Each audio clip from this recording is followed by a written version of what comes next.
بسم اللہ الرحمن الرحیم۔ ناظرین اکرام، یہ ویڈیو میری تحریر پہ مبنی ہے اور یہ منو ان حاضر خدمت ہے۔ اس کا عنوان ہے مار خور سے مال خور تک کامیاب یا ذلت میں سفر۔ بسم اللہ الرحمن الرحیم۔ داستان سرائے۔ اطلاع خاص و عام۔ راکم کی یہ تحریر خالصتاً فرضی ہے۔ اس کا ریاست پاکستان، حکومت پاکستان یا ان میں سے کسی بھی خفیہ، ظاہری، عسکری، عسکری، قابض گروہ، ادارے یا محکوم غلام یرغمال شہریوں سے کوئی تعلق واسطہ نہیں۔ یہ تحریر اذکار رفتہ کے ایک مقبوضہ ملک اور 24 کروڑ پست ہمت، ڈرپوک، بزدل، غلام ذہنیت، بھیڑ بکریوں یا محکوموں، یرغمالوں، غلاموں کا قصہ پارینہ ہے۔ راکم کی اس تحریر کو اسلام کے قلعہ پاکستان یا قلعہ کے مقدس متبرک آسمانی محافظوں سے مطابقت پیدا کرنے، جوڑنے والا تمام قانونی خونی نتائج کا خود ذمہ دار ہوگا۔ راکم ایسے تمام معاملات سے اپنی بریت کا اعلان کرتا ہے۔ کہانی۔ ناظرین کرام، ایک دفعہ کا ذکر ہے، برے اعظم ایشیا کے عوام کو اتفاق سے ایک ملک مل گیا تھا جس کے قیام کے ساتھ ہی مخالفین، حاسدین طرح طرح کی پیش گوئیاں کرنے لگے جو کچھ یوں تھیں کہ یہ ملک زیادہ دیر قائم نہیں رہ پائے گا، ٹوٹ جائے گا، یا ایک مجرمانہ ذہنیت کا گروہ اس پہ زبردستی قابض ہو کر ضرورت مند ملکوں کو اپنے لڑاکا افراد کی معقول معاوضہ پہ فراہمی شروع کر دے گا، وغیرہ وغیرہ۔ خدا کی قدرت کا کرشمہ کا دیکھیں، سب بدخواہ حاسدوں کی خواہشات کے برعکس مذکورہ ریاست 24 سال تک قائم دائم رہی۔ پھر چند ناگزیر ضروریات کے تحت اس کو ہمیشہ کے لیے 2 حصوں میں کبھی نہ متحد ہونے کے لیے توڑ کر تقسیم کر لیا گیا تاکہ دونوں حصوں کے عوام غیر ضروری سفر کی صحبتوں سے ہمیشہ کے لیے محفوظ رہ سکیں۔ کرشمہ۔ جب ساری دنیا اس کے مزید حصے بکھرے ہونے کی پیشگوئی کر رہی تھی تو اس کے چند سرفرے افراد نے اس کا ہر حال میں دفاع کرنے کا ذمہ اٹھایا۔ انہوں نے اپنی ایک تنظیم یا ادارہ بھی قائم کر لیا، اور ادارے کا نام تو مجھے یاد نہیں، مگر اس کا شناختی علامتی نشان انہوں نے مار خور رکھا تھا۔ اس ادارے کے صفائی ستھرائی کرنے والے افراد سے لے کر چیف تک سب خود کو مار خور کہلانے پہ فخر محسوس کیا کرتے تھے۔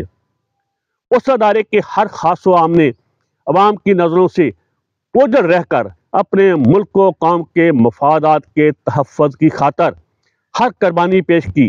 گرمی، سردی، بھوک، پیاس، دیس پردیس، میدان، ریگزار، کوثار، سمندر، ہر جگہ جانفشانی سے فرض نبھاتے رہے۔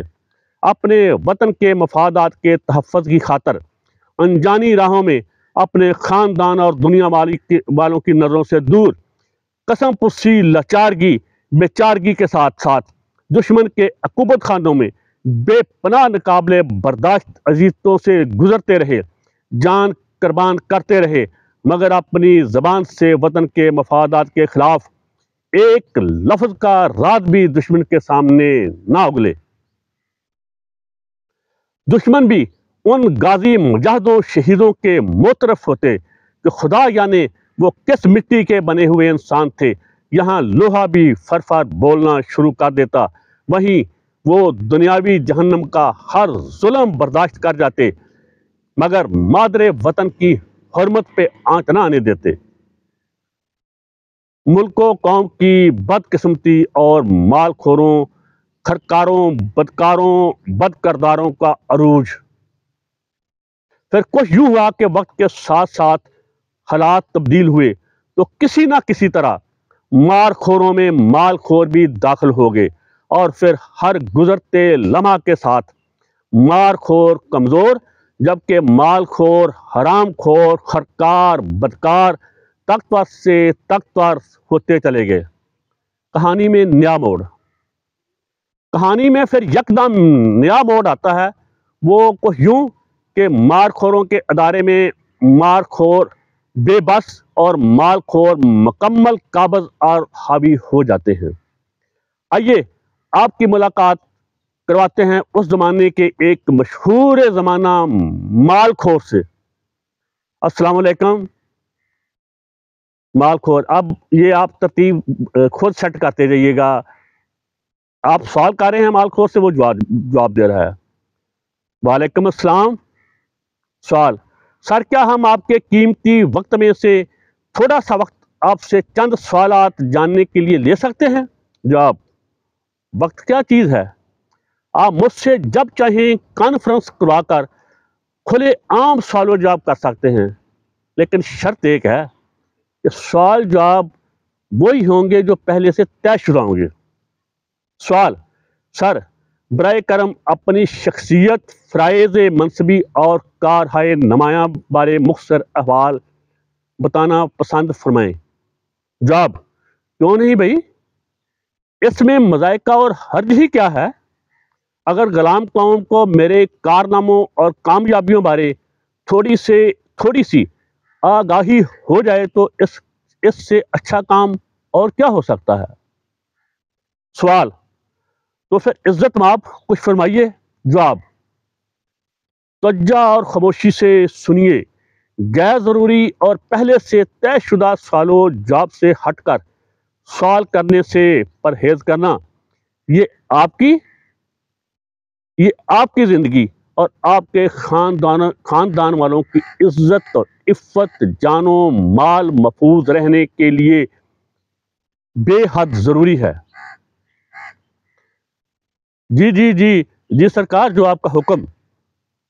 تو سنو، میری شکل وضاقتہ نام سے آپ کو کوئی سروکار نہیں ہونا چاہیے۔ میں ایک مایہ ناز مال خور ہوں، اور میں اپنی شناخت محفوظ رکھنے کی خاطر اپنا کچھ بھی نام رکھ سکتا ہوں، مثلا جمیل، سلیم، اکبر، اصغر، نصیر، منیر، بشیر وغیرہ وغیرہ۔ میرے کیریئر کے آغاز میں مجھے کافی مشکلات سے گزرنا پڑا، کیونکہ تب کچھ احمق بیوقوف افراد جو خود کو مار خور کہتے تھے، ان کے پیٹ میں ملک و قوم کے درد کا مروڑ اٹھتا رہتا تھا، اور وہ میری راہ میں روڑے اٹکاتے رہتے تھے۔ پہلے تو ان کا ایک ایک کر کے میں نے صفایا کیا۔ سن رہے ہو؟ جی۔ پھر اس کے بعد میں نے تمام محب وطن، ججز، جرنیلز، بیوروکریٹ، سیاستدان، صحافیوں کی خفیہ طریقے سے فائلیں بنا کر محفوظ کرنی شروع کر دی، جس میں بہت زیادہ دقت پیش آتی اور وقت بھی بہت ضائع ہوتا۔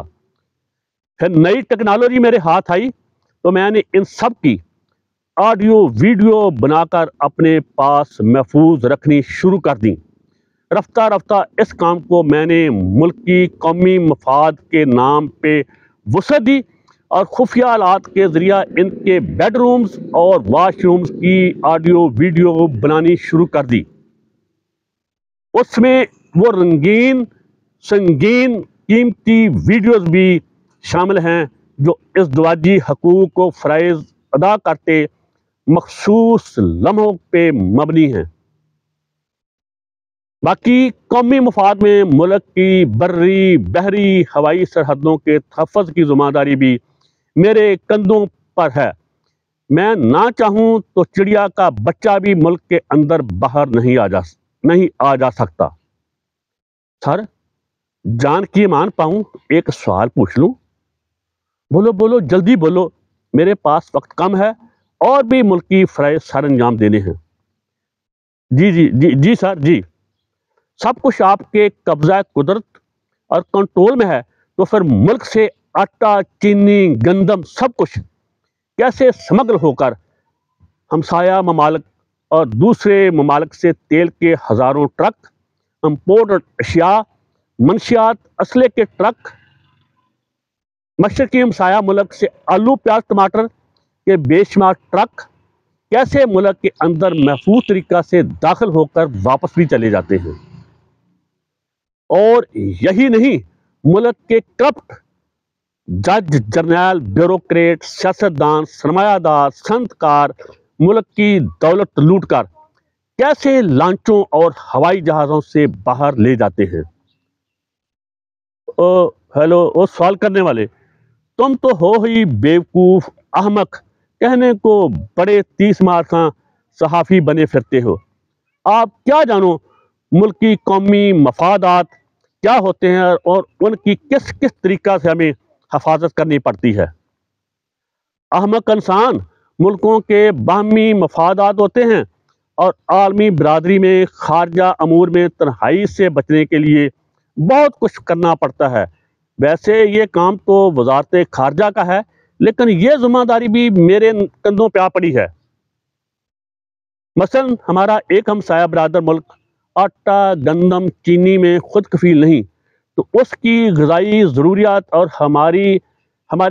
ہم چند افراد کی ذاتی بہتری کی خاطر اگر وہاں آٹا، چینی، گندم سمگل ہو جاتی ہے یا ہم کروا دیتے ہیں، اس میں حرج ہی کیا ہے؟ دوسری طرف کا ہمسایہ ہمیں کم قیمت میں آلو، پیاز، ٹماٹر مہیا کرتا ہے، تو ہم اس معمولی کام کی خاطر اپنے کسان پہ کیوں بوجھ ڈالیں؟ اس طرح اگر ہم ایک اور ہمسایہ ملک سے انتہائی کم قیمت پر پٹرول لے کر عوام کو مہنگے نرخوں بیچتے ہیں، تو اس میں کیا حرج؟ ایک تو ٹرانسپورٹ کا پہیہ چل نہیں رکتا، دوسرا ہمارے ذاتی سانسوں میں برکت پیدا ہوتی رہتی ہے۔ سر ایک بات، ملک سے دولت لوٹ کر لانچوں جہازوں سے جانے میں ملک و قوم کی کیا بلائی ہے؟ اور جہل گدے سوال کرنے والے، آپ کو شاید علم نہیں، ہمارے تمام پڑوسیوں سے تعلقات ہمیشہ خراب رہتے ہیں۔ خدا جانے کب کس سے تعلقات خرابی کی بنیاد پہ کب کس سے جنگ تک معاملات جا پہنچے۔ اس لیے ہم ان افراد کو سہولت فراہم کرتے ہیں کہ لوٹی دولت کو مغربی یا مشرق وسطیٰ کے ممالک میں محفوظ کر لیں، تاکہ بوقت ضرورت یعنی الیکشن چوری کرنے کے لیے ووٹ خریدنے کے وقت کام آ سکے، اور ہم اس کام کا معقول معاوضہ لیتے ہیں۔ سر ایک اور سوال، بکو کیا کہنا چاہتے ہو؟ سر، کرپٹ افراد کی دولت اثاثوں میں روز بروز اضافہ ہوتا چلا جاتا ہے، جبکہ عوام اور ملک ہر روز غربت کے اندھیروں میں گم ہو رہے ہیں اور ملک کو شدید خطرات لاحق ہوتے جا رہے ہیں۔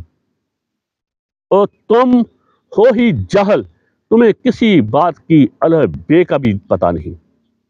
گدے، یہاں تک ملک کی بقا کا سوال ہے تو جان لو یہ ایک خدائی راز اور معجزہ ہے۔